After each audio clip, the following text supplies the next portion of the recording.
വിശുദ്ധ മർക്കോസ് എഴുതിയ സുവിശേഷം അധ്യായം 16. യേശുവിൻ്റെ പുനരുത്ഥാനം.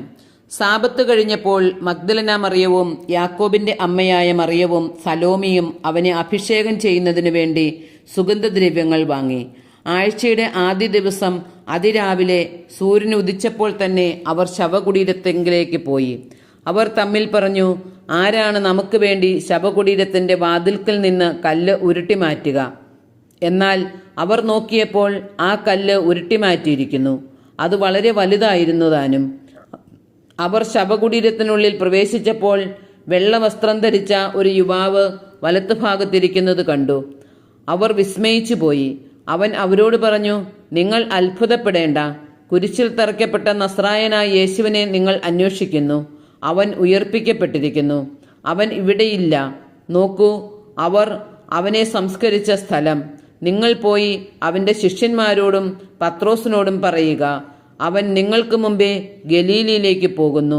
അവൻ നിങ്ങളോട് പറഞ്ഞിരുന്നതുപോലെ അവിടെ വെച്ച് നിങ്ങൾ അവനെ കാണും.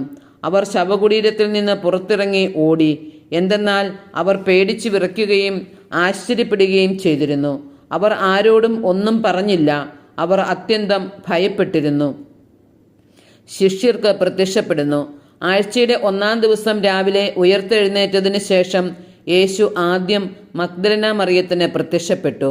ഇവളിൽ നിന്നാണ് അവൻ 7 പിശാചുക്കളെ പുറത്താക്കിയത്. അവൾ ചെന്ന് അവനോടുകൂടെ ഉണ്ടായിരുന്നവരെ വിവരം അറിയിച്ചു. അവർ ദുഃഖത്തിലാണ്ട് വിലപിച്ചിരിക്കുകയായിരുന്നു. അവൻ ജീവിച്ചിരിക്കുന്നുവെന്നും അവൾക്ക് കാണപ്പെട്ടു എന്നും കേട്ടപ്പോൾ അവർ വിശ്വസിച്ചില്ല. ഇതിനുശേഷം അവരിൽ 2 പേർ ഗ്രാമത്തിലേക്ക് നടന്നു പോകുമ്പോൾ അവൻ വേറൊരു രൂപത്തിൽ അവർക്ക് പ്രത്യക്ഷപ്പെട്ടു. അവർ പോയി ബാക്കിയുള്ളവരെ വിവരം അറിയിച്ചു. അവരെയും അവർ വിശ്വസിച്ചില്ല. ശിഷ്യഗണത്തിന് പ്രേഷിത ദൗത്യം. പിന്നീട് അവർ 11 പേർ ഭക്ഷണത്തിനിരിക്കുമ്പോൾ അവൻ അവർക്ക് പ്രത്യക്ഷപ്പെട്ടു.